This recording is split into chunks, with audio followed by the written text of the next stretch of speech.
Kanchipuram Vakula silks, నాణ్యత మా ప్రాధాన్యత. మదీనాగూడ, మియాపూర్, హైదరాబాద్ లో త్వరలో శుభారంభం.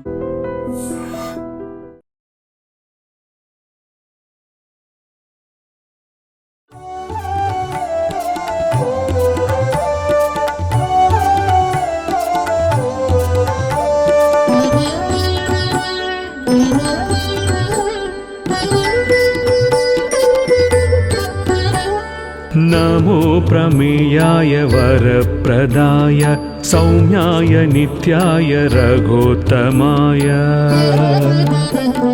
नमो प्रमेयाय वरप्रदाय सौम्याय नित्याय रघोत्तमाय।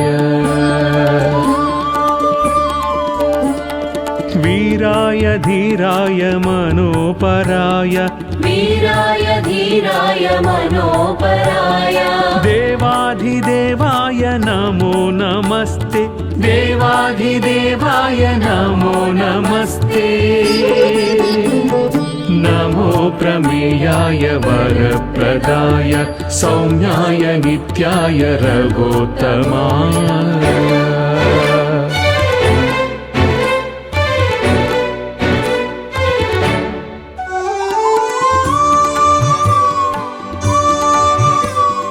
నమస్కారం, వెల్కమ్ టు ఐ డ్రీమ్. మన సంస్కృతి కార్యక్రమానికి స్వాగతం. నేను మీ విజిత.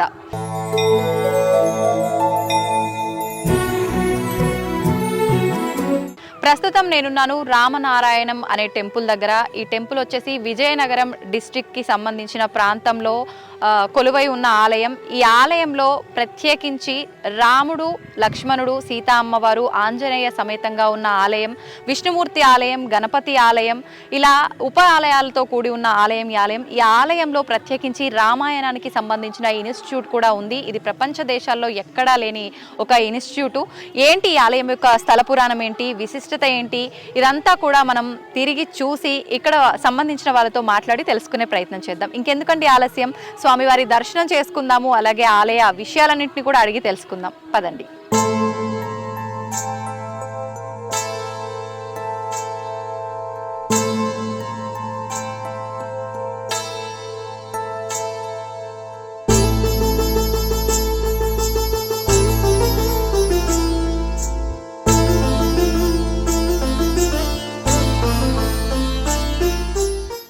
హలో నిత్యానారాయణ గారు, శారదా దీప్తి గారు, నమస్తే అండి. నమస్తే.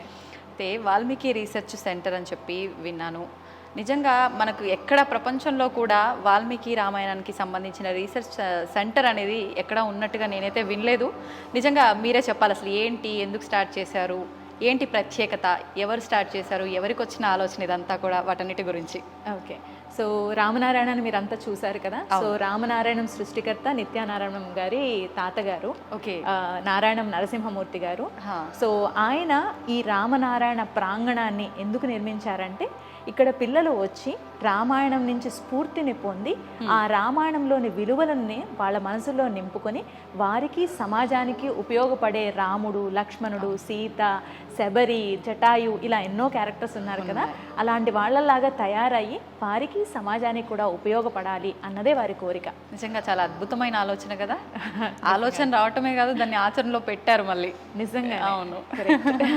ఎందరో ఎన్నో అనుకుంటామండి, కానీ చేసే వాళ్ళు చాలా తక్కువ మంది ఉంటారు. కానీ చేయాలని ప్రారంభించినా కూడా ఎన్నో ఆటంకాలు వచ్చి మధ్యలో ఆపేసిన వాళ్ళు కూడా ఉన్నారు. అలా కాకుండా నిజంగా చాలా బాగా సాగుతోంది. నిజంగానే. ఎప్పుడు స్టార్ట్ చేయడం జరిగింది? వీరి తాతగారి సంకల్పం ఆల్మోస్ట్ 27 years బ్యాక్ అండి. అంటే ఇది స్టార్ట్ చేసింది మనకి 2014 కదా నిత్య. సో 2014కి ముందు 27 ఏళ్ల క్రితం ఆయనకు ఒక సంకల్పం వచ్చింది. ఓకే, రామాయణానికి సంబంధించి ఒక మంచి ప్రాంగణం ఉండాలి అని చెప్పేసి. సో ఆ కళ సాకారం అవ్వడానికి 27 ఏళ్ళు పట్టింది. వారి మనవరాలు కూడా దాంట్లో భాగస్వామి అయ్యింది. సూపర్. నిజంగా అంటే మీరు ఒక్కరేనా, ఫ్యామిలీ అంతా కూడా దీంట్లో? ఇది స్టార్ట్ చేసినప్పుడు తాతగారు ఉన్నారు, ఆ తర్వాత మా ఫ్యామిలీ మొత్తం కలిపి ఇది కంప్లీట్ చేశారు, ఈ ప్రాజెక్ట్ అంతా. Okay okay. ఎంతమందితో స్టార్ట్ అయింది, ఇప్పుడు ఎంతమంది దీని వెనకాల కృషి చేస్తున్నారు? ఆయన మా తాతగారు ఒక్క ఆశయంతో మా ఫ్యామిలీ మొత్తం, అంటే ఆయనకి 8 మంది పిల్లలు, సో వాళ్ళందరూ కూడా ఇందులో భాగమయ్యారు అనమాట. Okay okay. వాళ్ళందరూ కలిపి ఇది పూర్తి చేశారు. ఈ కాన్సెప్ట్, ఆయన డ్రీమ్ ప్రాజెక్ట్ అనేది ముందుకెళ్ళాలి, పిల్లలందరిలోకి వెళ్ళాలి, ఈ రామాయణం అనేది వెళ్ళాలి, వాల్యూస్ ఎథిక్స్ అనేది వాళ్ళలోకి ఉండాలి, ఫ్యూచర్ జనరేషన్ కూడా ఒక లీడర్ని తయారు చేయాలి, అందరినీ ఒక లీడర్స్ కింద తయారు చేయాలి అనే కోరిక. నిజంగా సూపర్ ఆలోచన. నిజంగానే అంటే తాతగారి ఆశయాలకు అనుగుణంగానే ఇప్పుడు ఇక్కడ అలా తీర్చిదిద్దుతున్నారా స్టూడెంట్స్ని అంటే ఏం చెప్తారు? స్టూడెంట్స్కి మనం ఇప్పటికొచ్చి 10 years అయింది. ఈ 10 yearsలో మనం వర్క్ షాప్స్ అనేది, కాన్క్లేవ్స్ అనేది మనం కండక్ట్ చేస్తున్నాము. తవాస్మి టీమ్ సపోర్ట్ తీసుకొని మనం వర్క్ షాప్స్ అనేది కూడా పిల్లలందరికీ కండక్ట్ చేసాము. అండ్ శంకరావం కూడా అయ్యింది రీసెంట్గా సెప్టెంబర్లోని. సెప్టెంబర్లోనే ఈ వాల్మీకి రీసెర్చ్ సెంటర్ అనేది ఇనాగరేట్ చేశారు. వెంకయ్య నాయుడు గారు వైస్ ప్రెసిడెంట్, ఆయన ఇనాగరేట్ చేశారు ఈ సెంటర్. సో అప్పుడే శంకరావంలో 3 days మెగా కాన్క్లేవ్ అయింది. అప్పుడు లైక్ ఫస్ట్ డే ఏమొచ్చి స్కాలర్స్, సెకండ్ డే ఏమొచ్చి వేద అంటే అదే ప్రవచనాలు చెప్పేవాళ్ళు, and third day media influencers, వాళ్ళందరూ రామాయణం అంటే రామాయణం మీద డిఫరెంట్ కాన్సెప్ట్స్ మీద మాట్లాడారు.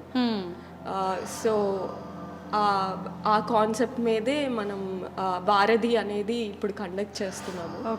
పిల్లల్లోని అంటే స్కాలర్సే కాదు, పిల్లల్లోని మనం రీసెర్చ్ అనేది స్టార్ట్ చేయాలి. సో ఆ పిల్లలు కూడా ఇప్పుడు రీసెర్చ్ చేస్తున్నారు, రామాయణం మీద రీసెర్చ్ చేసి వాళ్ళు ప్రెజెంటేషన్ చేయబోతున్నారు. ఈ 24, 25, 26 భారతి యూత్ కాన్క్లేవ్ అనేది మనం కండక్ట్ చేస్తున్నాము. పిల్లలు అంటే సుమారుగా ఎంత వయసు నుంచి ఉన్నారు? 6th standard to 9th standard and college students and teachers కూడా ప్రెజెంట్ చేయబోతున్నారు. సో వాళ్ళు ఒక 2 months మన గైడెన్స్తో ఆన్లైన్ సెషన్స్ ఇచ్చాము, ఈవెన్ ఓరియంటేషన్ క్లాసెస్ ఇచ్చాము. మన గైడెన్స్తోని రామాయణం నుంచి ఒక టాపిక్ బేస్డ్ మీద వాళ్ళు ప్రెజెంట్ చేయబోతున్నారు. మీరు చెప్పండి. సో ఆల్మోస్ట్ అంటే ఇక్కడ చుట్టుపక్కల మనకి శ్రీకాకుళం, విజయనగరం, వైజాగ్ ఆ స్కూల్స్ మొత్తం ఆల్మోస్ట్ 60కి పైగా స్కూల్స్, కాలేజెస్, యూనివర్సిటీస్ అందరూ పాల్గొంటున్నారు. సో ప్రతి స్కూల్ నుంచి ఒక 3-member టీమ్గా వచ్చి రామాయణంలోని ఒక్కొక్క కోణాన్ని ఆవిష్కరించే ప్రయత్నం చేస్తున్నారు. అంటే ఒక డ్రామా లాగా క్రియేట్ చేస్తారా? ఎలా వాళ్ళు అంటే డ్రామా అవ్వచ్చు, ఏదైనా కావచ్చు, but their focus is communication skills in Ramayana, emotional intelligence in Ramayana, power of gratitude in Ramayana, science in Ramayana, film making in Ramayana, అట్లా డిఫరెంట్ యాంగిల్స్ అనమాట. ఫిల్మ్ మేకింగ్ ఉంది, ఎన్విరాన్మెంటల్ కాన్షియస్నెస్ తీసుకోండి, అట్లా డిఫరెంట్ యాంగిల్స్తో 60 different యాంగిల్స్ మీద 60 teams ప్రజెంట్ చేయబోతున్నాయి.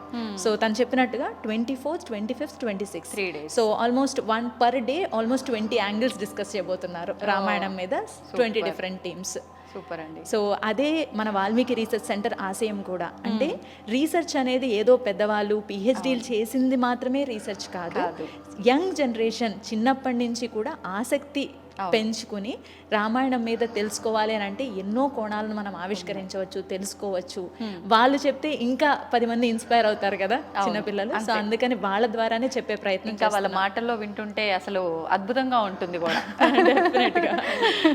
అన్ని తెలిసిన వాళ్ళు చెప్తే వేరు, తెలిసి తెలియని వాళ్ళు నేర్చుకొని చెప్తే ఇంకా బాగుంటుంది. కరెక్ట్ గా మీరు అన్నట్టు పెద్దవాళ్ళు చెప్తుంటే వాళ్ళు పెద్దవాళ్ళు ఎన్నో చేశారు, ఎన్నో చదివారు, అనుభవంతో మాట్లాడుతున్నారు, మాకు తెలియదులేండి అని అంటారు. అదే చిన్న పిల్లలు తిని చెప్పినట్టుగా ఒక 4-5 months 6 months నుంచి వాళ్ళు దీని మీద ఒక టాపిక్ని తీసుకుని ఆ టాపిక్ని స్టడీ చేస్తూ communication skills in Ramayana. So రాముడి కమ్యూనికేషన్ స్కిల్స్ ఏంటి, హనుమంతుడి కమ్యూనికేషన్ స్కిల్స్ ఏంటి, మనం ఈ రోజుల్లో దాన్ని వెబ్సైట్ కానీ, ఈమెయిల్స్ కానీ, వాట్సాప్ మెసేజెస్ చేసినప్పుడు కూడా కమ్యూనికేషన్ ఎంత సింపుల్గా, ఇప్పుడు కిస్ ప్రిన్సిపల్ అంటారు కదా, keep it simple and short. అంతే.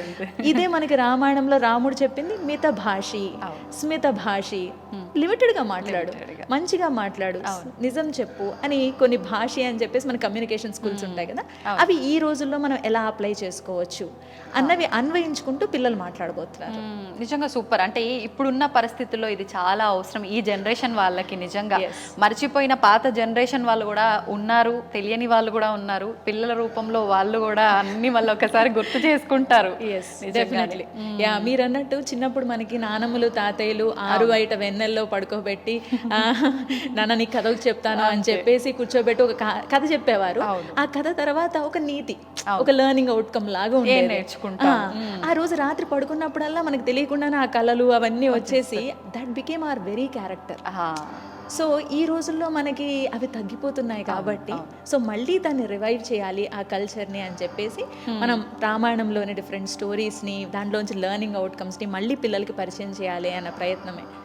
ఎస్పెషలీ వాల్మీకి రీసెర్చ్ సెంటర్లో మనకి రామాయణం మీద డిఫరెంట్ లాంగ్వేజెస్లో డిఫరెంట్ కోణాల్లో ఇందాక మనం డిస్కస్ చేసిన డిఫరెంట్ కోణాలను ఆవిష్కరిస్తూ అండ్ డిఫరెంట్ టైప్స్ కూడా మనకి ఏమేమి ఉన్నాయి అంటే కొంతమంది అనుభూతులు రాశారు. అంటే మొల్ల రామాయణం కావచ్చు, తులసీదాస్ రామాయణం కావచ్చు, ఆ రామాయణాలను కూడా ఇక్కడ భద్రపరచడం జరిగింది. ఓకే, మనం మాట్లాడుకుంటుంటే టైం సరిపోదు. మళ్ళీ ప్రత్యేకించి ఒక కాన్సెప్ట్ తీసుకొని మీరు అన్నట్టుగా ఇప్పుడు ఏదైతే మీరు కాన్సెప్ట్లు క్రియేట్ చేసి పిల్లల ద్వారా చెప్పించబోతున్నారో అలాంటి మనం కూడా తీసుకొని ముందు ముందు మరిన్ని వీడియోలు చేద్దాం. తప్పకుండా. ఈ బుక్ కూడా చాలా ప్రత్యేకమైనది అని చెప్పి విన్నాను. ఏంటి ఈ బుక్ ప్రత్యేకత? ఈ బుక్లో మొత్తం మనకి రామాయణం అంతా కూడా చాలా చక్కగా అంటే డీటెయిల్స్ని వర్ణిస్తూ మీరు చూసారంటే ఇందులో పెయింటింగ్స్ చాలా అద్భుతంగా ఉంటాయి అన్నమాట. సో ఆ సన్నివేశానికి మనకి కళ్ళకు కట్టినట్టుగా అండ్ ఇవన్నీ కూడా ఆర్గానిక్ వెజిటబుల్ ఆయిల్స్ తో చేసింది. సో ఆ పెయింటింగ్ చూసారంటే మీరు అన్ని వెజిటబుల్ ఆయిల్స్ తో చేసింది అనమాట. సో ఆ glow everything looks very as if మీరు ఆ సిచ్యువేషన్ లో ఉన్నారా అన్నట్టుగా తీసుకెళ్తుంది నిజంగానే. సో ఈ పుస్తకం అది. సో అలా మనకి మొత్తం అన్ని కాండలు ఉన్నాయన్నమాట. సో ఇది చూసారంటే ఇదిగోండి అరణ్యకాండ, కిష్కింధకాండ. సో మనకి రామాయణంలో 7 కాండలు ఉన్నాయి కదా. సో 7 కాండలకు కూడా మనకి 7 different books with all the pictures. ఎందుకంటే పిక్చర్లు అంటే జనరల్ గా పిల్లలకి బాగా ఇంట్రెస్టింగ్ గా ఉంటుంది, కరెక్ట్. సో అందుకని ఇవన్నీ పిక్చర్స్ తో ఉండి అలాంగ్ విత్ దట్ మనకి ఎక్స్ప్లెనేషన్ ఉంటుంది అన్నమాట. బోర్ కొట్టకుండా కూడా అంతే అంతే. సో పిక్చర్ చూసిన వెంటనే ఇది ఏంటి అనే క్యూరియాసిటీ వస్తుంది, వెంటనే వాళ్ళు తిప్పి అది అందులో ఏముంది అనేది తెలుసుకునే ప్రయత్నం చేస్తారు. అవును, యా. దాంతో పాటు ఇందులో ఉండే శ్లోకాలు కూడా మనకి చిన్న చిన్న తాళపత్ర గ్రంథాలు అంటారు కదా, అలాగా మనకి అన్ని కూడా ఆ శ్లోకాలు 24,000 శ్లోకాలు కూడా మొత్తం 7 కాండల శ్లోకాలు కూడా మనకి ఇవ్వడం జరుగుతుంది. అండ్ ఇవి బుక్ మార్క్స్ మీరు చూసారంటే పిల్లలకి ఇష్టం కదా ఇట్లా పెట్టుకోవడం. అవును, చిన్నప్పుడు నెమలి పించాలు కరెక్ట్ నెమలి పించాలు పెట్టుకునే వాళ్ళం మనం. అలా మనకి మొత్తం 7 కాండలు కూడా ఇదిగోండి మీరు ఓపెన్ చేసింది కూడా. ఓకే,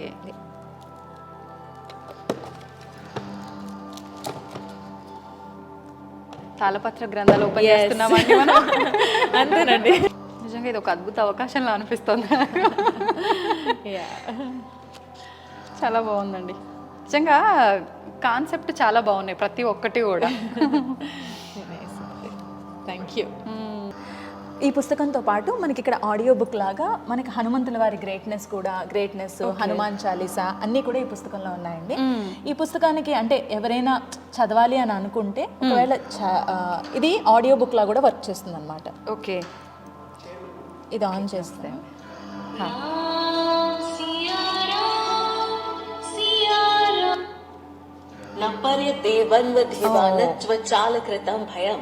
సో ఎక్కడైతే కంటెంట్ ఉందో ఆ కంటెంట్ కనుక మనకు ఒకసారి జస్ట్ టచ్ చేస్తే చాలు. అంటే మనం ఎక్కడ టచ్ చేసామో ఆ ఏరియా చెప్పేస్తుంది. సో ప్రతిదీ మనం ఇలా ఇలా ఇలా అనవసరం లేదు, అంటే ప్రతి అవసరం లేదు, జస్ట్ ఇలా చూడండి. అట్మాస్ఫియర్. ఓకే, మనం ఇందాక ఈ బుక్ గురించి డిస్కస్ చేసుకున్నాం కదండి. దీంతో పాటు వరల్డ్స్ ఫస్ట్ స్పీకింగ్ బుక్ కూడా. సో బేసికలీ వాల్మీకి రీసెర్చ్ సెంటర్లో రామాయణానికి సంబంధించిన అన్ని యూనిక్ థింగ్స్ కూడా ఇక్కడ ఉండాలి అని చెప్పేసి అన్నిటి పట్టి తీసుకొచ్చి ఇక్కడ పెట్టారు. మరి ప్రపంచంలో ఎక్కడ లేదు కదా, ప్రపంచంలో మొట్టమొదటిసారి కదా. సో అందుకని ఇక్కడ కూడా 129 లాంగ్వేజెస్ లో రామాయణం మనకి ఇక్కడ అవైలబుల్ ఉంటుంది. సో 129 లాంగ్వేజెస్ లో రామాయణం ఉందంట. సో ఇది స్పీకింగ్ బుక్. సో సో ఈ స్పీకింగ్ బుక్ ఏంటంటే మనకి ఇది గనక జస్ట్ ఇలా పెడితే మొత్తం ఈ శ్లోకం అంతా కూడా అదే అంటే స్టార్టింగ్ నుంచి దాని ఎండ్ వరకు ఉంటుందో అక్కడ వరకు నోట్ చేసి చెప్పేస్తుంది. ఓకే సో ప్రతి లైన్ మీద పెట్టనవసరం లేదు, చదవడం బద్ధకం ఉన్న వాళ్ళు ఇలా చేసుకోవచ్చు. కరెక్ట్. ఇదిగో చూడండి మొత్తం పారాగ్రాఫ్ రెడీ చేస్తుంది. or the name of Okay, Lord okay. Rama is a చాలా blessing బాగుంది. which millions have treasured in their hearts since ages. Yeah It is the supreme purifier of the mind of man, the bestower. శ్లోకం ఏదైనా నామం శ్లోకం వచ్చింది.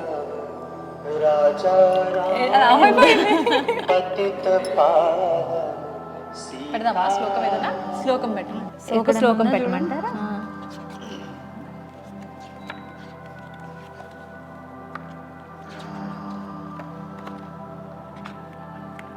ఇదే ఇదే భీమరూపధరి అసుర సంహారే ఇది వస్తుంది కదా, మనకి అందరికీ తెలిసింది కదా. అవును.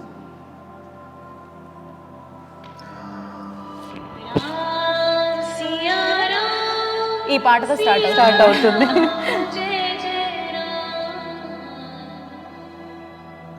ఇక్కడ చూసారు కదా భీమరూపధరి అనేది, జస్ట్ ఇలా మనం టచ్ చేస్తే చాలు.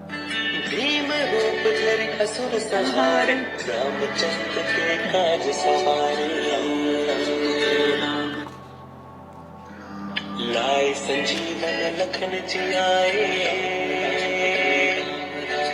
श्री रघुवीर हर्षिपुर लाए रघुपति की बहुत बड़ाई బాగుంది.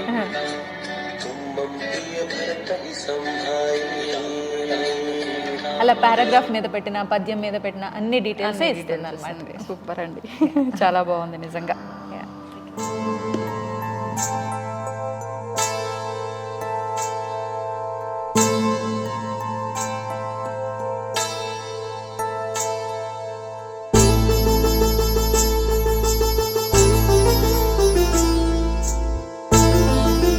ఇప్పుడే మనం అన్నదానం హాల్ అనేది చూసాము. అక్కడ రోజు అన్నదానం జరుగుతూ ఉంటది. ఒక 300-500 మందికి రోజు ఫ్రీగా అన్నదానం ఉంటది. అండ్ ఇప్పుడు ఇదేమో వినాయక వనము, నక్షత్ర వనము. ఏంటంటే మన రాశి నక్షత్రం బట్టి మనకి ఏ చెట్టు మంచిది, హెల్త్ వైజ్ కానీ లైఫ్ వైజ్ కానీ ఏ చెట్టు మంచిదో ఇక్కడ తెలుస్తుంది మనం చూస్తే. అండ్ నాగేంద్ర దేవతకి వినాయకుడికి రోజు అభిషేకాలు జరుగుతాయి, పూజలు జరుగుతాయి ఇక్కడ. అండ్ మనం ఇప్పుడు వెళ్ళబోతుంది జ్ఞాన మందిరము. అక్కడ మెడిటేషన్ హాల్, అక్కడ మెడిటేషన్ జరుగుతుంది, ప్రాణిక్ హీలింగ్ అనేది జరుగుతుంది. Everyday everyday free yoga classes. ఎంతమంది ఉంటారు? ఒక 50 మెంబర్స్ వరకు ఉంటారు డైలీ. యోగా క్లాసెస్ కూడా ఫ్రీ యోగా క్లాసెస్ ప్రొవైడ్ చేస్తాము.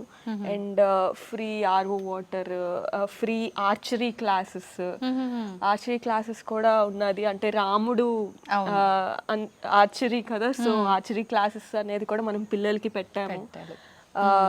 అండ్ ఫ్రీ హార్స్ రైడింగ్, ఇవన్నీ కూడా మనం యాక్టివిటీస్ అనేది ప్రొవైడ్ చేసాం. అదే మీకు ఇందాక చెప్పినట్టు ప్రతి ఒక్కరు ఒక లీడర్ లా అవ్వాలి అనేది ఈ యాక్టివిటీస్ కూడా మేము నేర్పించి ఒక స్టూడెంట్ ని లీడర్ కింద తయారు చేస్తున్నారు.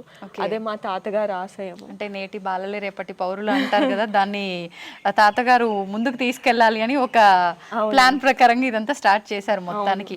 అయితే ఇప్పుడు ఇవన్నీ ఒక ఎత్తు అయితే, మీరు చెప్పినట్టుగా యాక్టివిటీస్ అయితే ఏంటి, మనకు రామాయణం కాన్సెప్ట్ అయితే ఏంటి, ఇవన్నీ ఒక ఎత్తు అయితే అసలు టెంపుల్ కట్టే విధానం, ఈ ఆర్కిటెక్చర్ అంతా కూడా చూస్తుంటే చాలా అంటే కొత్తగా అనిపిస్తుంది. మామూలుగా రాముడు అనగానే మనకు గుర్తొచ్చేది ఆయన ఆయుధం ధనస్సు, బాణం ఆకారంలోనే ఇదంతా ప్రాంగణము ఉండటం, ఇదంతా కూడా నిజంగా చాలా మంచి ఆలోచన. ఇదంతా కూడా తాతగారు ఆలోచనేనా? ఇదంతా కూడా మా తాతగారు ఆశయమే. ఆయనే ఈ కాన్సెప్ట్ అనేది స్టార్ట్ చేశారు. ఆయన ఇది స్టార్ట్ చేసినప్పుడు కూడా ఎండ్ వరకు, ఐ మీన్ హాఫ్ లో ఆయన చనిపోయారు. చనిపోయిన తర్వాత మా పెద్దనాన్నలు మా నాన్నగారు కలిపి ఇది కంప్లీట్ చేశారు. ఆయన ఇది స్టార్ట్ చేస్తున్నప్పుడు కూడా చెప్పులు లేకుండా ఇది అంతా ఉన్నారనమాట ఒక సంకల్పంతోని. అంటే భగవంతుడి కోసం కట్టించే మందిరం మనం పవిత్రంగా ఉండాలనే ఆలోచన అయి ఉండొచ్చు అయింది. ఆయన ఒక్కరేనా అంటే వర్కర్స్ కూడా అలానే వర్కర్స్ అవన్నీ ఫోర్స్ యా అంటే ఇక్కడ ఆయన భావించింది ఏంటంటే ఇక్కడ అణువులో రాముడు ఉన్నాడు, అలాంటి నా రాముడు ఉన్న ప్లేస్లో నేను చెప్పులతో నడవకూడదు. ఎందుకంటే కన్స్ట్రక్షన్ జరుగుతున్నప్పుడు ఎన్ని ఉంటాయండి. మామూలుగా ఇక్కడ విజయనగరంలో ఎండలకి మార్నింగ్ అప్పుడు మేమే కాసేపు బయటకు వెళ్దాం చెప్పులు అన్నప్పుడే ఏమో కాలిపోతుందని పరిగెడుతూ ఉంటాము. ఇప్పుడు మేము సమ్మర్ కానప్పుడు వస్తేనే మేమే తట్టుకోలేకపోతాం. అలా తట్టుకోలేనప్పుడు అప్పుడు అనుకుంటాం అనమాట, మేము నడిచినప్పుడు అబ్బా ఆయన ఎలా నడవగలిగారు, ఆయన సంకల్పం ఏంటి, అసలు ఇంత దృఢ సంకల్పమా మనిషికి అని. మీరు ఇందాక అన్నారు కదా ఏదైనా రాముడే అలా చేయించాడని. సో ఆయన ఉద్దేశం ప్రకారం ఈ ధనుస్సు ఏంటంటే రాముడికి కోదండం కదా, కోదండం నుంచి వదిలిన బాణంకి తిరుగులేదంటారు కదా. అలా ఇక్కడికి వచ్చిన ప్రతి పిల్లాడు కూడా ఒక రామ బాణం లాగా హనుమంతుడిలాగా తయారయ్యి దేశానికి, ధర్మానికి, న్యాయానికి, సమాజానికి కూడా నిలవాలి, వాళ్ళకి మంచి చేయాలి, దేశం, ధర్మం, దైవం అన్నది వాళ్ళ గోల్స్ అవ్వాలి అన్నట్టుగా ఆయన ఎన్విసైజ్ చేశారు అని అనిపిస్తుంది మాకు. నిజంగానే అంటే టెంపుల్ కూడా ఇది టెంపుల్ ఫామ్ లో ఆయన కట్టలేదు. ఐ మీన్ ఈ కల్చర్, ఈ ఫ్యూచర్ జనరేషన్ అనేది ఈ కల్చర్ అనేది ముందుకెళ్ళాలి అన్న కాన్సెప్ట్ తోనే కట్టారు. అందుకే ఘట్టాలు అనేవి మనం పైకి వెళ్తాము, ఘట్టాలు అనేది పిల్లల్లోకి అర్థం అవ్వాలనేది 72 ఘట్టాల్లో ఆయన కాన్సెప్ట్ అన్నమాట. రామాయణం పిల్లల్లోకి ఈజీగా ఎలా అర్థం అవుతుంది. ఓకే అంటే ఇందాక మీరు అన్నట్టు బొమ్మల రూపంలో ఉంటే బ్రెయిన్ లోకి షార్ప్ గా వెళ్తుందని చెప్పేసి పైన 72 ఘట్టాల్లో రామాయణాన్ని అంతా కూడా ఫైబర్ తో చేయించారు. సో ప్రతి ఘట్టం కూడా యాజ్ ఇఫ్ మనతో మాట్లాడుతోందా, రాముడు మనతో మాట్లాడుతున్నాడా, శూర్పణఖ అక్కడ నుంచి ఉందా అన్నట్టుగా చాలా క్లారిటీగా అనిపిస్తుంది. మీరు పైకి మనం పైకి వెళ్దాం.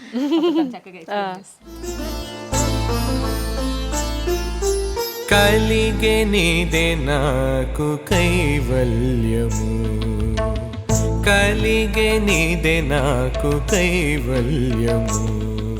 ఇప్పుడు మీరు ఇది చూస్తున్నారు కదా, ఇదంతా రామాయణం ఉందన్నమాట ఇందులో. ఈ ఘట్టాల రూపంలో 72 ఘట్టాలు ఉన్నాయి.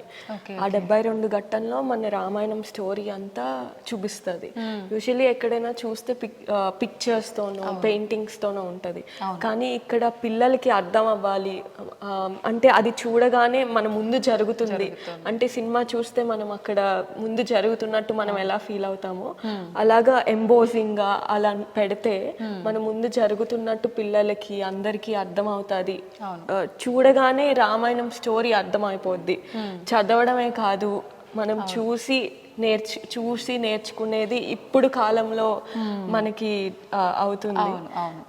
సో అందుకనే ఈ ఘట్టాల రూపంలో రామాయణం కట్టడం జరిగింది.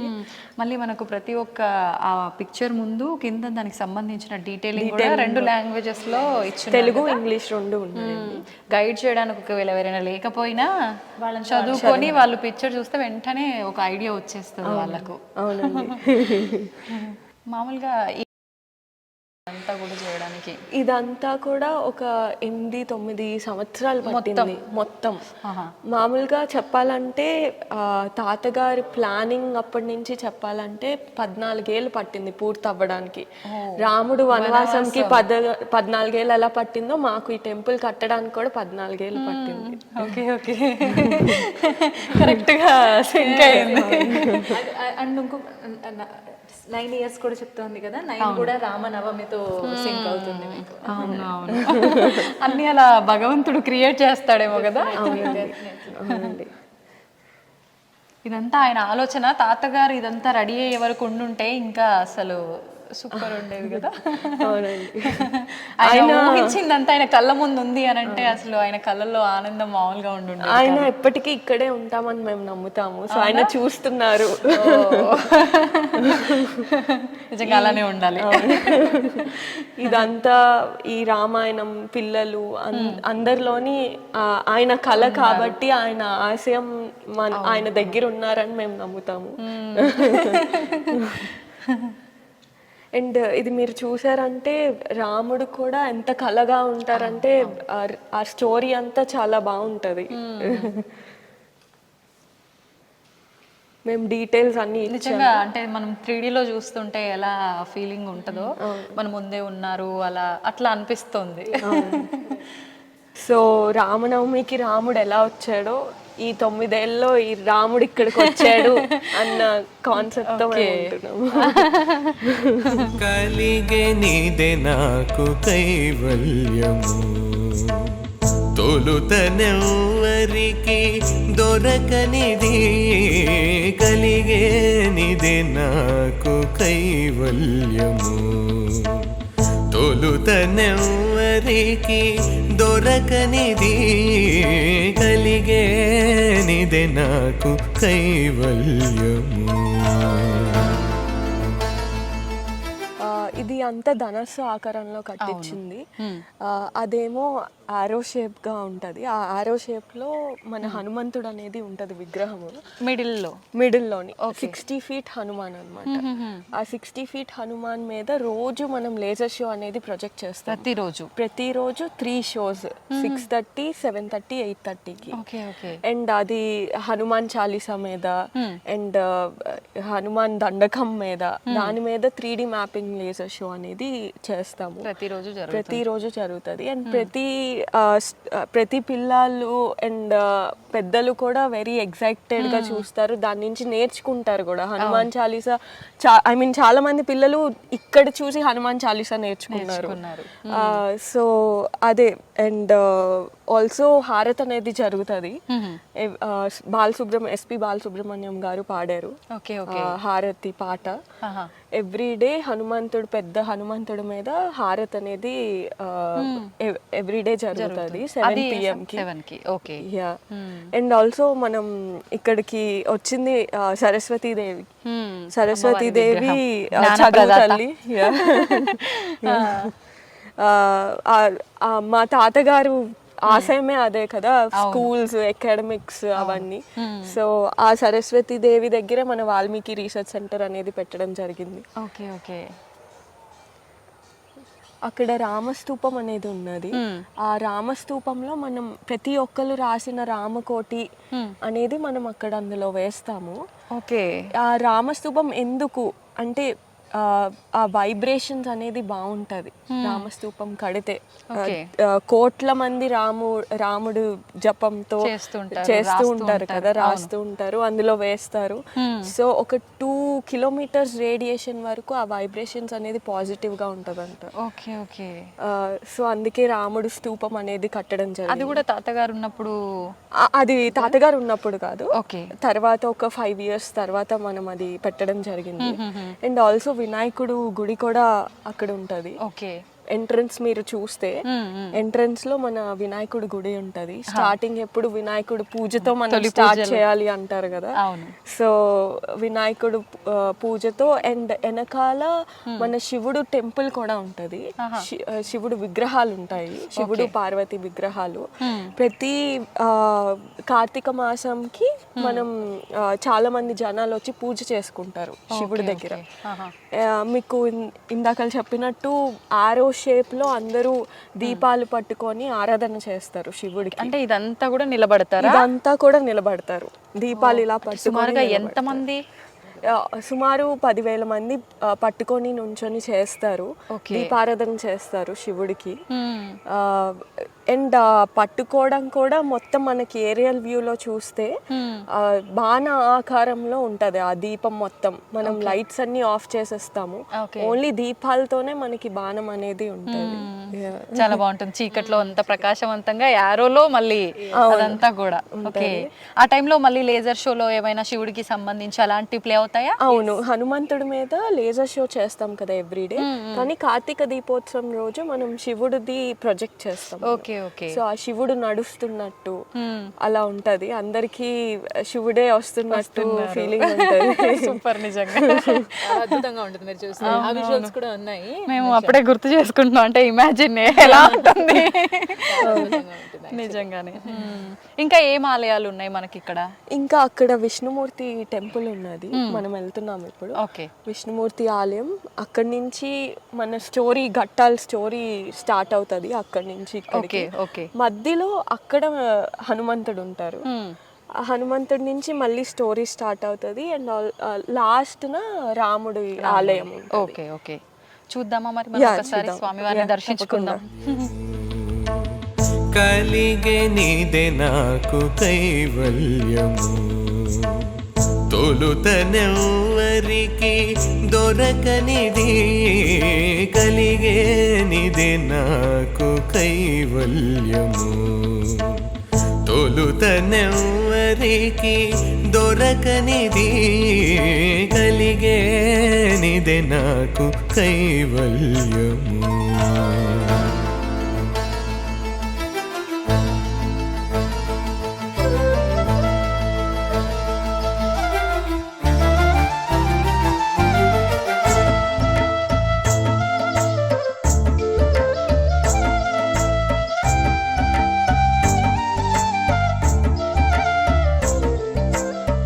జయ పురుషోత్తమ జయ పీతాంబర జయ జయ కరుణా జలనిధి జయ పురుషోత్తమ జయ పీతాంబర జయ జయ కరుణా జలనిధి. మీరు అన్నట్టుగా హనుమంతుడు ఎన్నడుగుల హనుమంతుడు అండి, చూడడానికి అసలు సరిపోవట్లేదు కన్నులు నిజంగా. 60 అడుగుల హనుమంతుడు. 60 అడుగులు మీరు చూసారంటే ఎంత 100 అడుగులైనా 150 అడుగులైన హనుమంతుడు కూడా ఇంత కలగా ఉండరు. చాలా కలగా ఉంటది, హనుమంతుడే అక్కడ ఉన్నట్టు ఉంటది. మనకు లేజర్ షో కూడా దీని మీదే ఎవ్రీడే 3 షోస్ అవుతుంది. దీని మీద ప్రొజెక్ట్ చేస్తాము. అది ప్రొజెక్టర్. ఎంతమంది వస్తారు సుమారుగా? రోజుకి ఒక 5,000 పైనే వస్తారండి. 5,000 పైన? 5,000 నార్మల్ డేస్ లో కూడా? నార్మల్ డేస్ లో కూడా. వీకెండ్స్ లో అయితే 10,000 దాటిపోతారు. అవునా? Okay okay. రోజుకి ఇంతమంది వస్తారు. లేజర్ షో ఈవినింగ్ 6 నుంచి స్టార్ట్ అవుతుంది లేజర్ షో. హారతి అనేది కూడా జరుగుతుంది మనకి రోజు. ఇంత పెద్ద హనుమంతుడి మీద హారతి అనేది జరుగుతుంది. మనకి 11 ప్రదక్షిణాలు చేస్తే అనుకున్నది జరుగుతుంది అనేది నమ్మకం. చాలా మందికి వాళ్ళ కూతురు పెళ్లి కావాలి, చాలా మంది కష్టాలు వాళ్ళందరూ కూడా లైవ్ గా ఫేస్ చేశారు. సో ఇక్కడ హనుమంతుడికి కోరుకుంటే మా కష్టాలు తీరే కోసం కొద్ది మంది వాస్తవానికి మాట్లాడుకుంటే అంతే కదా. ఓకే, వెళ్దామా మనం ముందుకి? రోజు Hanuman Jayanti, I mean every year Hanuman Jayanti కూడా అవుతుంది. చాలా గ్రాండ్ గా జరుగుతుంది. మామూలుగా మనకు హనుమాన్ జయంతి అనగానే విజయోత్సవ రోజున ఒక హనుమాన్ జయంతి అని, నిజంగా హనుమాన్ జయంతి 1-2 సార్లు చేస్తారు కదా కొన్ని ప్రాంతాల్లో. అలా అంటే తెలంగాణలో ఒక రోజు, ఇక్కడ ఆంధ్రప్రదేశ్ లో ఒక రోజు జరుగుతుంది. Okay okay. సో ఆంధ్రాలో అంతా ఒక రోజే హనుమాన్ జయంతి. ఓకే. మామూలుగా హనుమాన్ జయంతి అనగానే ర్యాలీలు కదా, ఇక్కడ అలాంటిది జరుగుతుంది. జై శ్రీరామ్ అని బైక్ ర్యాలీస్ కూడా చాలా మంది చేశారు ఇక్కడ. మన టెంపుల్ నుంచి స్టార్ట్ అయ్యి కోట వరకు చేశారన్నమాట. విజయనగరం కోట వరకు ర్యాలీ చేశారు. ప్రతి సంవత్సరం హనుమాన్ జయంతి రోజు తమలపాకులతో పూజ జరుగుతుంది. భక్తులు వచ్చి కూడా పార్టిసిపేట్ చేస్తారు. అంటే ఎవరికి వాళ్ళు పూజ చేసుకునే అవకాశం ఉంటుందా? అంటే మనం ఎవరికి వాళ్ళు చేసుకుంటారు, మనం కూడా ఆ పూజని అదే ముందుకు తీసుకెళ్తాము. పురోహితుల సమక్షంలో ఉండి చేయిస్తారు. Okay okay. పెద్ద విగ్రహం పాదాల దగ్గరే అందరూ సమర్పిస్తారు. 1,00,000 తమలపాకులతో పూజ చేస్తాం. 1,00,000 తమలపాకులు. ఆ తమలపాకుల మీద జై శ్రీరామ రాస్తారు, రాసి పూజ చేస్తారు. అంటే ఇదంతా కూడా రాయటం అంతా భక్తుల ఆలయానికి సంబంధించిన వాళ్ళు? భక్తులే. ఆ రోజు ఎవరికి వాళ్ళు రాస్తారా? ఎవరికి వాళ్ళు తమలపాకుల మీద శ్రీరామ అని రాసి ఆయనకి సమర్పిస్తారు అన్నమాట. Okay okay.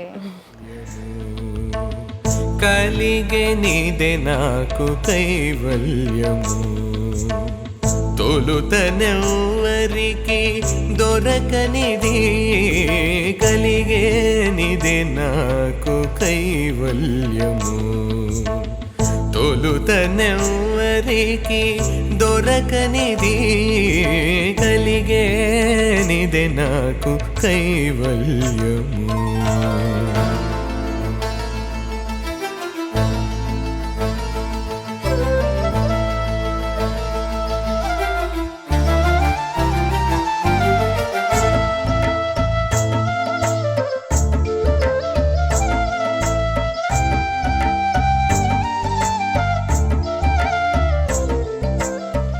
డైరెక్ట్గా స్వామివారి ఆలయంలోకి వచ్చేసాము. చెప్పండి స్వామివారి గురించి.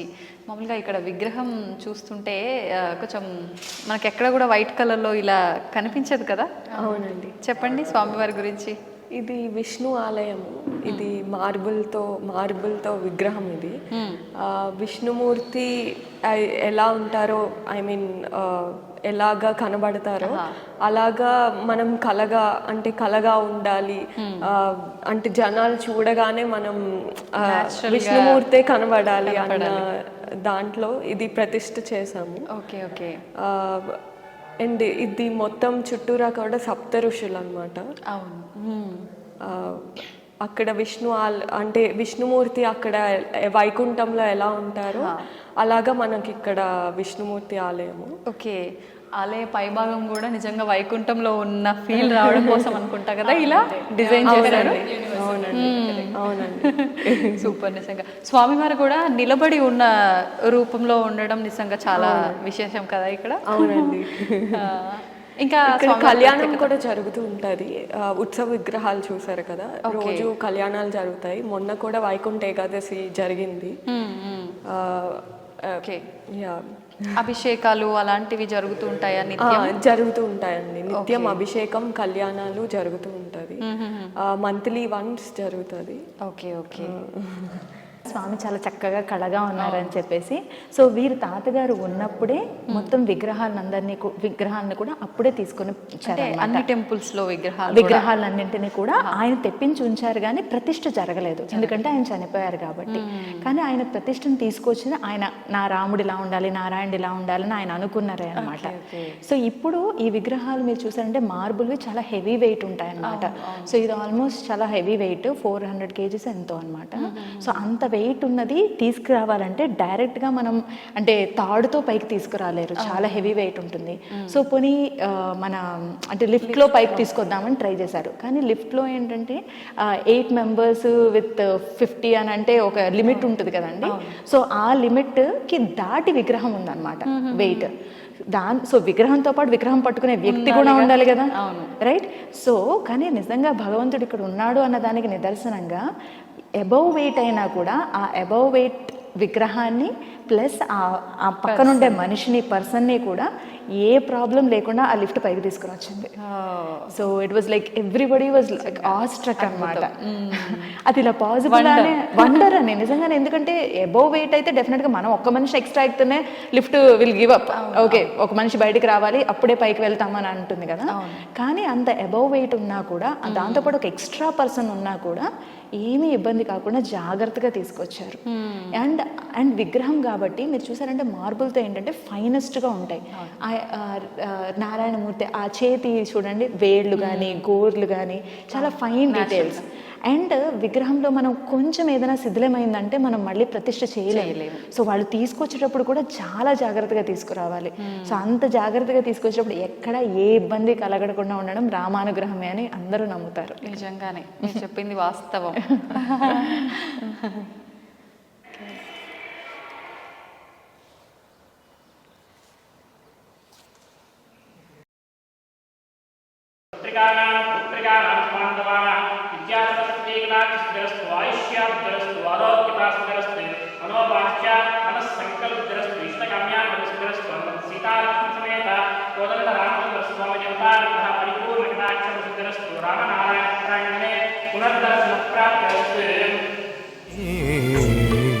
దయరంగనే ధర్మము నెరగనా క్రియ ఇది నీ దివ్య కీర్తనమే కలిగే నీదే నాకు కైవల్యము తొలుతనెవ్వరికి దొరకనిది కలిగే నీదే నాకు కైవల్యము.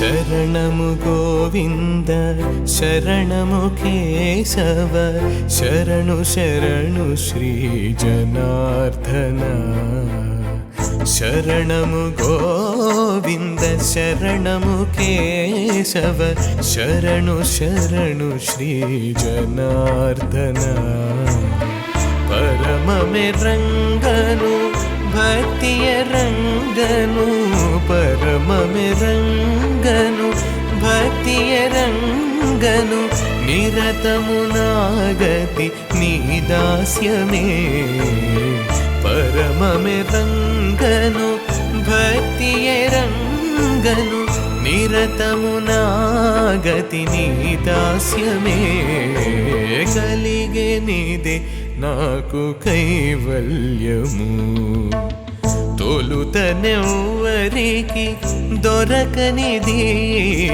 కలిగేనిదే నాకు కైవల్యము. ప్రస్తుతం నేను రాముడి ముందర కూర్చొని ఉన్నాను. రామనారాయణ మందిరంలో రాముల వారి ఎదుట ఉన్నాను. అసలు ఏంటి ఆలయ స్థల పురాణము, ఇక్కడ విశిష్టత ఏంటి, స్వామివారి మహిమలేంటో ఇక్కడ అర్చకత్వం వహిస్తున్న పురోహితులతో మాట్లాడి తెలుసుకుందాం. ప్రస్తుతం మనతో పాటు ఉన్నారు పురోహితులు హర్ష గారు. వారితో మాట్లాడి మరిన్ని విషయాలు తెలుసుకుందాం.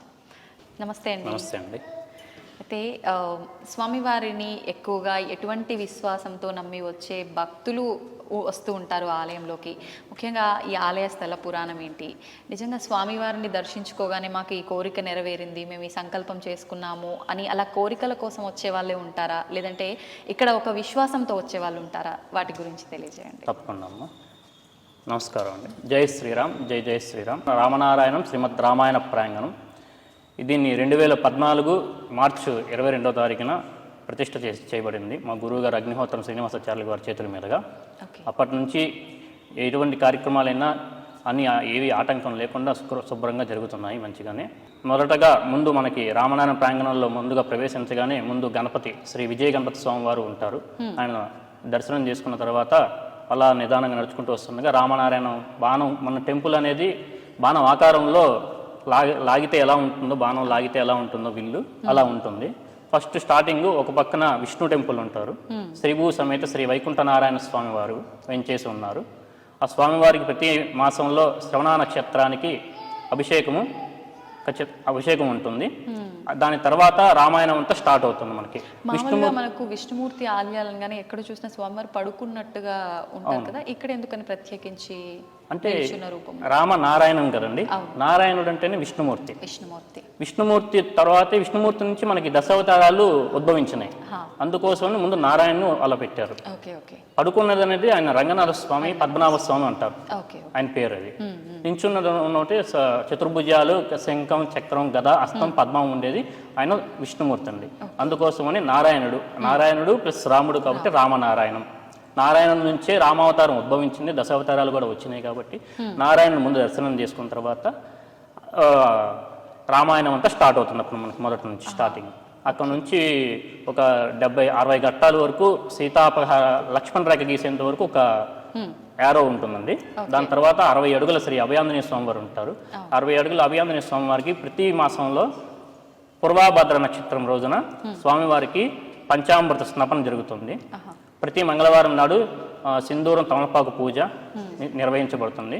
ప్రతి మంగళవారం నాడు ప్రతి మాసంలో అభిషేకం ఉంటుందండి. అలాగే విశేషంగా మనకి హనుమత్ జయంతి రోజు కూడా లక్ష తమలపాకుల పూజ, ఈవినింగ్ టైంలో మహాహారతి 7 గంటలకి 3 సార్లు లేదర్ షో ఉంటుంది. హనుమాన్ చాలీసా, దండకం 6:30కి, 7:30 అండ్ 8:30కి.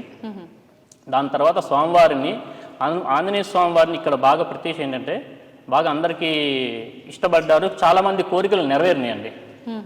చాలామంది కోరికలు నెరవేరినాయి, ఇంక్లూడ్ మాకు కూడా. మాకు కూడా కొన్ని కోరికలు నెరవేరినాయి. అలా విశ్వసిస్తున్నారు. హనుమంతుల వారిని మొక్కితేనే కోరికలు నెరవేరుతాయా? రాముడు అనగానే మనలో ఒక మనిషి అన్నట్టుగా ఎక్కువగా కనెక్ట్ అయిపోతారు కదా. అంటే మ్యాక్సిమం ఇప్పుడు కొంతమంది ఏంటంటేనండి ఆంజనేయ స్వామి అంటేనే కాస్త ఎక్కువగా వాళ్ళకి భక్తి ఎక్కువ ఉంటుంది. ఆంజనేయ స్వామి అంటేనే ఎక్కువగా ఇంట్రెస్ట్ ఉంటుంది. ఆంజనేయ స్వామి దగ్గర ఎక్కువగా ఉంటూ ఉంటారు. ఆంజనేయ స్వామిని పూజించామంటే మనకు రాముల వారి అనుగ్రహం దొరికినట్టే.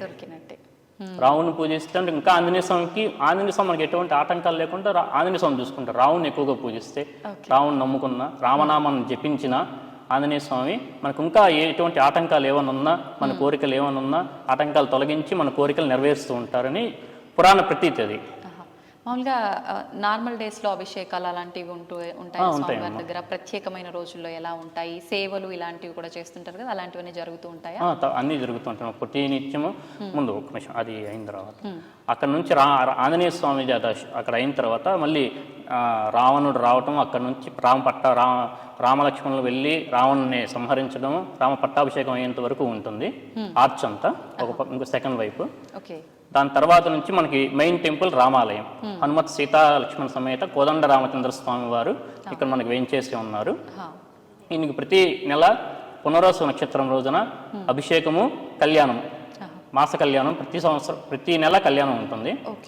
మార్నింగ్ మనకి టెంపుల్ ప్రతి నెల కళ్యాణం ఉంటుంది. మార్నింగ్ టెంపుల్ టైమింగ్స్ 7:30 నుంచి 12:30 వరకు, అది 7:30 నుంచి 9 వరకు టెంపుల్ దర్శనం ఉంటుంది. అర్చనా కైంకర్యాలు, నివేదనలు అవన్నీ మార్నింగ్ టైంలో 7:30కి టెంపుల్ ఓపెన్ చేసి అప్పటి నుంచి అర్చనలు, నివేదనలు అన్నీ అయిపోతాయి. మధ్యాహ్నం 12:30కి మహానివేదన అవన్నీ అవుతాయమ్మ. సాయంత్రం మళ్ళీ సాయంకాల అర్చనల, దాని తర్వాత లేజర్ షో ఉంటుంది, దాని తర్వాత హారతి ఉంటుంది ఆంజనేయ స్వామికి. ఓకే. మామూలుగా అంటే ఇప్పుడు మీరు అన్నారు కదా లేజర్ షో ఇదంతా, అంటే స్వామివారిని దర్శించుకోవడం కోసం వచ్చే భక్తుల సంఖ్య ఎక్కువగా ఉంటుందా, షో గురించి వచ్చే భక్తుల సంఖ్య అలా లేదు. ఇది టూరిజం టెంపుల్ కింద బాగా ఫేమస్ అయిపోయింది కాబట్టి కొంచెం అందరికీ, చాలా చిన్నపిల్లలకు కూడా కాస్త తెలియదు. మా జాన్సియస్ చారిటబుల్ ట్రస్ట్ వాళ్ళ కాన్సెప్ట్ ఏంటంటేనండి, నారాయణ చలమయ్య వాళ్ళ కాన్సెప్ట్, చిన్నపిల్లలకు కూడా రామాయణం అనేది తెలియాలి. ఇప్పుడున్న కాలంలో రామాయణం అంటేనే ఎవరికి తెలియటం లేదు, చిన్నపిల్లలకు తెలియటం లేదు. ఇప్పుడున్న ఫాస్ట్ జనరేషన్ పరంగా వాళ్ళ పనుల్లో ఒత్తిడిపడిపోయి మన భక్తి మీద, మన సంస్కృతి మీద, మన ఆచారాల మీద పట్టు ఉండట్లేదు. అందుకోసమని చిన్నపిల్లలకు కూడా చూడగానే, ఇప్పుడు చూస్తే తొందరగా వాళ్ళకి మైండ్లో ఫీడ్ అయి ఉంటుందని వాళ్ళు ఈ ట్రస్టీ వాళ్ళు, నారాయణ చలమయ్య సంస్థ వాళ్ళు అలాగ ప్లాన్ చేసి, అలాగ ఆలోచన చేసి ఈ రూపేణ ఇలా కట్టారు. ఓకే. మామూలుగా అంటే భక్తుల తాకిడి ఎలా ఉంటుంది, నార్మల్ డేస్లో ఎలా ఉంటుంది, ప్రత్యేకమైన నార్మల్ డేస్లో పర్వాలేదండి. మనకి ఫెస్టివల్ టైంలోనూ బాగా క్రౌడ్ ఉంటుంది. అంటే సుమారుగా మనకి ఇంచుమించు 2000 అబోవ్ ఉంటుంది ఫెస్టివల్ టైంలో. మళ్ళీ కార్తీక మాసంలో బాగా ఉంటారు. ఎవ్రీ సాటర్డే, సండే, మండే ఈ 3 days బాగా ఉంటారు. ఎందుకంటే కార్తీక మాసం శివుడికి ప్రతిదీ సోమవారం కాబట్టి మనకి బాగా వస్తూ ఉంటారు. చాలా అప్పుడు 5000 అబోవ్ కూడా రావచ్చు ఒక్కొక్కసారి. కార్తీక 4 సోమవారాల పాటు బాగా వస్తారు. పున్నమి రోజు ఇంకా బాగా వస్తారు. ఓకే. మామూలుగా మనం ఆలయంలో స్వామివారి దగ్గర హనుమంతుల వారు ఉండేది ఆయన పాదాల దగ్గర చూస్తూనే ఉంటాం, కానీ అది నాకు కరెక్ట్గా ఐడియా లేదు. బట్ ఇటువైపు ఉండాల్సిన స్వామివారు అటువైపు ఉన్నారేమో అనిపిస్తోంది, అది నిజమే అంటారా? దానికి తప్పు లేదండి. అంటే ఎటు సైడ్ అయినా ఉండొచ్చు. మరి ఎందుకని ప్రత్యేకించి ఎటు సైడ్ అయినా ఉండొచ్చు? ఓకే, అన్ని ఆలయాల్లో ఇటువైపు ఉన్నట్టుగాను. నిజమేనండి, మీరు చెప్తుంది నిజమే. ఎందుకంటే మనం చిన్నప్పటి నుంచి ఫోటోల్లోనూ, ఇంట్లో ఫొటోస్లోనూ లక్ష్మణ స్వామి వారి వైపే ఆంజనేయ స్వామి ఉంటారు. ఇక్కడ ఏంటంటే మనకి వాస్తు ప్రకారం ఒకటి, ఇంకోటి ఏంటంటే రామాయణంలో మనకి దక్షిణ దిశగా ఆంజనేయ స్వామి వెళ్ళి సీతాదేవిని కనుగొన్నాడు. కాబట్టి దక్షిణ దిశ వైపు ఉన్న ఆంజనేయ స్వామిని పూజిస్తే ఎక్కువగా ఫలితాలు దక్కుతాయని చిన్న ప్రతి నమ్మకం అది. ఇంకోటి ఏంటంటేనండి, దానికి ఒక శ్లోకం కూడా, దక్షిణో లక్ష్మణో యస్య వామే జనకాత్మజ పురత మారుతోర్యస్య వందే శ్రీ రఘునందనం అని. దక్షిణం వైపు లక్ష్మణస్వామి, ఇది దక్షిణం అండి, ఇది మనకి తూర్పు. ఈ దక్షిణం వైపు దక్షిణో లక్ష్మణో యస్య, దక్షిణం వైపు లక్ష్మణస్వామి ఉంటారు. వామే జనకాత్మజ, వామం అంటే ఉత్తరం అండి, ఉత్తరం వైపు జనక అంటే సీతాదేవి, జానకి అని. పురత అంటే ఎదురుగుండా ఉంటే స్వామివారు ఎదురుగుండా ఉండాలి. మనకి ఇక్కడ ధ్వజస్తంభం లేదు, ఇది మందిరం టైప్ కాబట్టి ఓకే. ధ్వజస్తంభం లేదు మనకి గుడికి. ఎందుకని అంటే ఆలయం అనగానే మనకు ఖచ్చితంగా ధ్వజస్తంభం ధ్వజస్తంభం ఉండాలి కదా. ఉంటుందమ్మ. అమ్మ ఇంట్లో కొన్ని రకాలుగా ఉంటాయమ్మ. గుడి కట్టేటప్పుడు దానికి కొన్ని సాంప్రదాయాలు, కొన్ని ధ్వజస్తంభం పెట్టుకుంటే శాస్త్రం ప్రకారం కొన్ని ఉంటాయి. 4-5 రకాల కింద వైఖాన సాగమ శాస్త్రం ప్రకారంగా నడుస్తుంది ఇక్కడ. ఓకే. వైఖాన సాగమం ద్వారా నడుస్తుంది. మనకు మామూలుగా మీరు చెప్పిన ఈ శాస్త్ర విధానం అంతా కూడా ఏ ప్రాంతంలో ఎక్కువగా ఆచరిస్తూ ఉంటారు? ఈ మన కృష్ణా జిల్లా, చిన్న తిరుపతి ఇటుపక్కంతా మనకి తిరుపతి వెంకటేశ్వర స్వామిలో కూడా దేవుడికి వెంకటేశ్వర స్వామికి అర్చన జరిగేది కూడా వైఖాన సాగమ ప్రకారంగానే అర్చన అన్ని కార్యక్రమాలు అక్కడ కూడా మనకి జరుగుతుంది. మామూలుగా ఆలయంలో ఖచ్చితంగా ఏదో ఒక అద్భుతమో వింతో భగవంతుడు ఏదో ఒకటి అలా కల్పిస్తూ ఉంటాడు ఎవరికో అలా అంటుంటారు కదా. అలాంటి వింతలు అద్భుతాలు ఏమైనా జరిగాయా మనకు చెప్పుకోవడానికి? నా దృష్టి వరకు అయితే రాలేదు. కొంతమంది కోరికలు అయితే నెరవేరిని అని చెప్పి నేను చాలా విన్నాను. మా యాజమాన్యం శ్రీనివాస్ గారు కూడా, నారాయణ శ్రీనివాస్ గారు కూడా స్వయంగా మా సార్కి, మా యజమానికే కొన్ని జరిగినాయి అని చెప్పి చెప్పారు సారు. కొన్ని కోరిక అని అనుకున్నదే నెరవేరింది. మా శ్రీనివాస్ గారికి, నారాయణ శ్రీనివాస్ గారికి ఆంజనేయ స్వామి అంటే అమితమైన భక్తి, ప్రేమ. వాళ్ళకి పుట్టుకతో వచ్చింది అది. వంశపారంపర్యంగా వాళ్ళ వంశానికంతా రాముడు అంటే వాళ్ళకి ఇలవేల్పు రాముడు, వాళ్ళ ఇంటి దేవుడే రాముడు. వాళ్ళ తాతగారి ద్వారా నుంచి వాళ్ళ తాతగారి సంకల్పాన్ని వీళ్ళు ఇలా నెరవేర్చుకుంటూ ఎటువంటి ఆటంకం లేకుండా చేసుకుంటూ వాళ్ళు రావడం అది ఒక వాళ్ళ వంశ గౌరవానికి ఒక ప్రతి వాళ్ళ చిరకాలం నిలిచిపోతుంది. అది వాళ్ళు ఉన్న తర్వాత తరాలకంతా. అవునండి, సంతోషం అండి. నిజంగా ఆలయ విశిష్టత గురించి, స్థల పురాణం గురించి, స్వామివారి ప్రత్యేకత గురించి చాలా చక్కగా తెలియజేశారు. ధన్యవాదాలు. Thank you.